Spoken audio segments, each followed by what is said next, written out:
qadınlar bu reklamlara necə çəkilir? Hal-hazırda izləyirsiniz siz o fotonu da.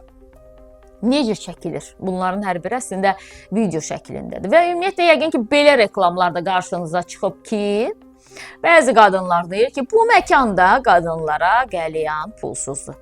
Çox xahiş edirəm, əvvəlcədən bunu deyim. Məni qadın düşməni çıxartmağa çalışmayın, çünki mən həm cinslərimin düşməni deyiləm, qadınların düşməni deyiləm. Allah qadınlarımızı da qorusun, kişilərimizi də qorusun. Amma konkret olaraq bunun üzərində danışacağım. Birinci, bu məlumatı diqqətinizə çatdırım. Onun ardından detallar var ki, o detallara da varacağıq. Deməli, son günlər sosial şəbəkələrdə qadınlarla bağlı müzakirələrə səbəb olan reklam çarxları yayılır. Belə ki, bəzi pub və əyləncə məkanlarında qadınlara içki və qəlyanın pulsuz təqdim edildiyi bildirilir. Bu cür kampaniyalar cəmiyyətdə birmənalı qarşılanmır və müxtəlif narazılıqlar doğurur. Qlobal Info Azad danışan sosioloq Mail Yaqubov bildirir ki, cəmiyyət nə qədər müasirləşsə də milli mənəvi dəyərlərin qorunması vacibdir. Biz Avropa və ya Amerika mədəniyyətinə yaxınlaşsaq da, öz milli və mənəvi dəyərlərimizi qoruyub saxlamalıyıq. Müasir sosiologiyada da qeyd olunur ki, hər bir xalq öz etnik və milli mədəniyyətini yaşada bilər və bu müasirliyə zidd deyil. Müasirlik heç də milli mənəvi dəyərlərdən imtina etmək deyil. Heç bir filosof və ya sosioloq belə bir yanaşmanı dəstəkləmir. Müasirlik həm də o demək deyil ki, cəmiyyət tam şəkildə avropalaşmalıdır və məişət həyatımız bütövlükdə başqa mədəniyyətlərin təsiri altına düşməlidir. Müasirləşmə başqa anlayışdır. Bu baxımdan mən belə reklamların əleyhinəyəm və bunun üçün əsaslarım da var, deyil Mail Yaqubov. Və sosioloq Prezident İlham Əliyevin milli dəyərlərlə bağlı çıxışlarına diqqət çəkib. Prezident də müxtəlif çıxışlarda gəncləri spirtli içkilərdən uzaq durmağa çağırıb, milli mənəvi dəyərlərin qorunmasının vacibliyini vurğulayıb.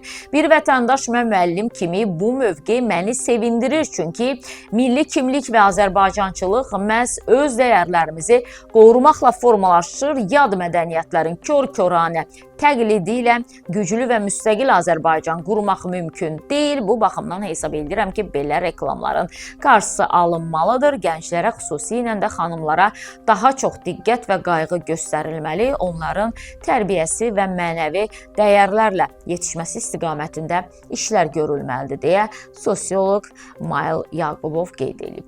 Bəli, burada sosioloq da diqqət çəkdi ki, biz müasirləşiriksə, bu o demək deyil ki, biz milli mənəvi dəyərləri itirməliyik. Əslində elə müasirliyimiz həm də milli mənəvi dəyərlərimizdədir.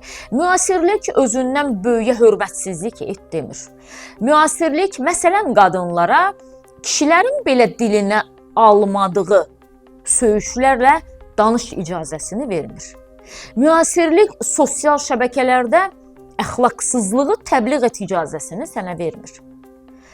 Müasirlik yaşlı bir qadın əsə-əsə başının üzərində dayanır və sən oturduğun yerdən tərpənmirsən icazəsini sənə vermir.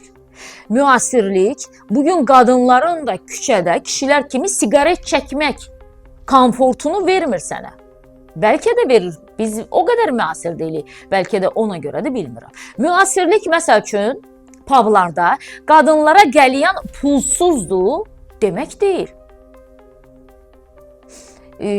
Çox maraqlıdır ki, indi məsələn bir pubun sahibi kimdir? Qadın deyil də, mütləq şəkildə bir kişidir. Bir pubun sakinidir. Məsəl üçün bir papaq restoranı var. Orada qızlar bir oynadılar. Papaqdan söhbət gedə bilməz də ümumiyyətlə orada. Bilirsiniz necə, papaq da milli mənəvi dəyərdir də. Azərbaycan qadının ləhçəyi də, yaylığı da milli mənəvi dəyərdir ki, deyir, analar yaylığını atanda müharibə dayanırmış. Qanlar durulurmuş. Yəni bugün, baxın, bir restoranın adını biz papaq qoyuruqsa və orada nə bilmən nələr baş verirsə, toxunmayaq da, dəyərlərimizə toxunmayaq. Elə şeylər var ki, bizim dəyərlərimizdir, bəli, buna toxunmaq olmaz. Amma siz elə adlar qoyub və o dəyərləri orada aşağılayırsınızsa, papaq kim üçünsə sadəcə söz ola bilər. Papaq kim üçünsə başörtüsü ola bilər. Papaq kim üçünsə həm də qeyrət rəmzi ola bilər. Necə ki, zamanında bununla bağlı bizim bir filmlərimiz də çəkilib. Azərbaycan kişisinin çəkisi görsənib orada. İndi bugün bir paba girirsənsə, hansı ki o pabda kişilər də var və çox təəssüf ki bizim qadınlar da var, çox təəssüf ki. Və pabda sənə təklif olunan qadınlara qəlyan pulsuzdur. Nə ara biz kişilərlə üz-üzə oturub qəlyan çəkən olduq ki? Və ola bilsin hansısa qadın qəlyan xoşlaya bilər. Qəlyan çəkmək olmaz və ya qəlyan çəkmək filandır deyə bir şey də demirik, deyə də bilmərik təbii ki. Papaq restoranından verildi, səhv eləmirəmsə. Mən danışıram, ondan sonra da necə deyirlər, qana düşürəm. Əslində bu, deyirsən, papaq restoranı deyil, səhv eləmirəmsə. Bu ən gözəlidir bu, ən səliqəli forma. Bu ilanla oynayan qız, səhv eləmirəmsə. Səhv eləm, papaqdırmı? Hə, burada hə, müzikal hissəsidir. Hə, yəni nə demək istəyirəm? Ceyhun, mən davaya salacaqsınız sonra. Valla bu sosial şəbəkələrdə özümlə bağlı paylaşım görməkdən yorulmuşam da. Belə də ki, yəni, danışım yoxsa danışmayayım. Lazımdır mənə, əslində lazımdır. Verə bilərsən görüntülər, söhbət ondan getmir. Yəni ki, bugün əgər o xanımları, bəylər gəlib oturub izləyirsə, hər halda indi qadınlar gəlib oturub izləmirdi orada qadınlar bildiyim qədərlə. Bir də ki, məsəl üçün görürsən ki, bir mahnıda əslində belə qəmli bir mahnı oxuyur. Mən bəzən qarşıma çıxır da. Ara sıra da istəmişəm, verim bir tənqid edeyim. Sonra deyirəm ki, lazımdır mənə. Kim necə istəyir oynasın, kim necə istəyir gəlsin otursun. Hansı oğlan istəyir gəlib orada cənnəti yaşasın da özü üçün. Demirlər cənnətdə hurilər, mələklər. İndi bunlar da hurilər, mələklərdir də. Kişilərin də əlində şərablar izləyirlər də hurilər, mələkləri. Amma bir şey demək istəyirəm. Məsəl üçün, mən bilirsiniz, bəzən nə çatmır. Ayrılıq mahnısı oxuyur bizim bəzi belə pubda filanda oxuyan qızlar. Bir gülə-gülə oxuyurlar. Bilmirəm, ayrılıq mahnısını gülə-gülə oxumaq olarmı? Bir də ki, ən belə deyək də o mahnının həzin yerində mənasız əyilirlər aşağı, bir özlərini belə ördək forması salırlar, sonra da dikəlirlər təzə. Niyə eləyirlər? Başa düşmürəm ki, bu Ağlamalinski yerində mahnının niyə belə eləməlidirlər ki? Amma sonra anlayıram ki, demək ki, orada onları oturub izləyənlərin sayı hər gün çoxaldıqca, orada oxuyan müğənnilər də biraz fərqli performans göstərməlidirlər. Məsələn, performansı elə göstərirlər. Məsələn, orada qızlar var, oxuyurlar ki, həqiqətən də, yəni geyim, bilmirəm də, nədir də bu geyim. Hətta onlara baxmaq üçün qadınlar da gələr, mən elə düşünürəm ki, ora. Yəni, ən yaxşı kadrlar tapmısan, yeri gəlmişkən onu deyim. Nə qəşəng oynayırlar. Burada şeydir, çal oynasın, əjdərəm mahnısıdır deyirsən, hə? Qəşəng oynayırlar. Neysə ki, yəni, nə demək istəyirəm? İndi burada bu qəlyanların pulsuz verilməsi, qadınlara içki təklif olunması filan. Hər kəs özü bilər həyatını necə yaşayır, istəyir içir, istəyir nə bilim siqaret çəkir. Amma Azərbaycan qadınına bunu hansı restoranda açıq-açıq etmək, valla vurun öldürün məni, mən yaraşdırmıram da, nə deyim? Deyim ki, öz seçimidir, istəyir küçədə oturub, nə bilim, siqaret damağında çəkir. Mən yaraşdırmam bir Azərbaycan qadını. Ola bilsin ki, həqiqətən də ehtiyacım bu deyirlər, bunu dərddən çəkirlər.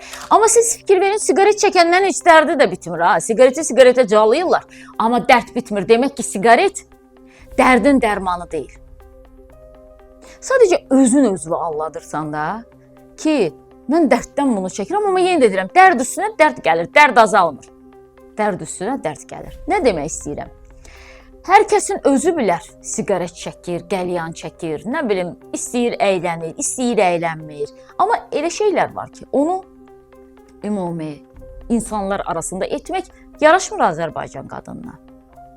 Yenə də deyirəm, bu mənim fikrimdir, siz yaraşdıra bilərsiniz. Nəysə şərh eləyəndə belə deyəcəm, çünki başqa cür mümkün deyil. Məsələn, kiminsə adını çəkmirəmsə, narahat olmayın, valla relaks olun, qəşəng uzanın, qəşəng dincəlin, qəşəng nə bilim kofe dəmləyin orada özünüz üçün, pürrəngi çay eləyin. Adama deyərlər, soğan yemirsənsə, nə baş verib, nə olub? Ona görə də indi hörmətli qəlyan çəkən xanımlar, içki içən xanımlar, relaks olun, ha, adınızı çəkməmişəm. Bu ümumiyyətlə mən adını çəkməyib, amma o sözü özümə götürdüm deyənlər var bəzi adamlar. Başa düşmürəm. Yaxşı söz götürün də özünüzə, pis sözü niyə götürürsünüz ki? Madam ki o söz pis sözdür, niyə özünüzə götürürsünüz ki o sözü? Bu da bir başqa dərddir. İndi ümid eləyirəm ki, içki içənlər və qəlyan çəkənlər sosial şəbəkələrdə yenə də orada özlərinə xas nələrsə yazmayacaqlar. Halal xoşunuz olsun. Düzdür, içkini içənlərə indi halal da demək olmaz, amma bütün hallarda qoyun bunu deyim, buradan da sığortalayım özümü necə deyərlər. Amma bir Azərbaycan qadınına bəli yaraşmır. Bu çox təəssüf ki, buna şərait yaradan o pubların rəhbərləri var. Buna şərait yaradan kişilər var ki, oradan həm də öz ailələrinə çörək pulu aparırlar. Təəssüf. Buna şəxsən təəssüf eləyirəm. Mən düşünürəm ki, kimsə öz yaxınlarına nəyisə yaraşdırmırsa, başqasına da onu yaraşdırmamalıdır. Normalda belə olmalıdır. Bilmirəm, bəlkə də yenə də deyirəm, mən səhv düşünürəm, elə deyil. Bütün hallarda, bəli, bu ilə bağlı artıq ictimaiyyətdə bir narazılıq yaranıb, narazılıq hökm sürür. Narazılığın indi təsiri nə olacaq? Bu reklamlar yığışacaqmı, yoxsa? Azad iqtisadiyyatdır. Kim necə istəyir məhsulunu satmaq istəyir, kim necə istəyir müştəri cəlb eləmək istəyir. Yəni məsələnin bu tərəfi də var ki, burada da necə deyirlər, kimsənin də haqqına girməyək. Pullu olmaq yaxşı şeydir, qazanclı olmaq yaxşı şeydir, amma baxır ki, onu da necə qazanırsan məsələsinə.